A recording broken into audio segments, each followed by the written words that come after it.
दोस्तों मैं आज आपके लिए लाया हूँ 5 जबरदस्त पहेलियां। तो आज की पहली पहेली है। एक किसान अपने बाड़े पर गया।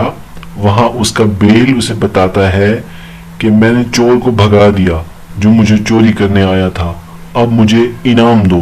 तो बताइए किसान उसे क्या इनाम देगा? सोने का पट्टा, चांदी की जंजीर या कुछ दिन आराम? 5, 4, 3, 2, 1. दोस्तों हमारी दूसरी पहेली है।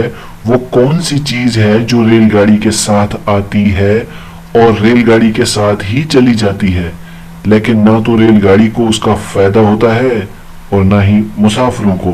5, 4, 3, 2, 1. दोस्तों आज की तीसरी पहेली है। क्या आप इंग्लिश के 100 अल्फाज 1 मिनट में बोल सकते हैं जिनमें ए ना आता हो? 5, 4, 3, 2, 1. दोस्तों आज की चौथी पहेली है। क्या आप किसी एक फिक्रे से हजारों फिक्रे बना सकते हैं और फिक्रा भी इतना मुश्किल कि कोई आसानी से इंग्लिश ना कर पाए? 5, 4, 3, 2, 1.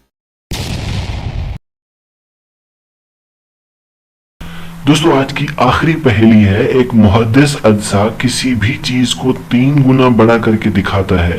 बताइए कि 45 डिग्री के जाविये को कितना बड़ा करके दिखाएगा?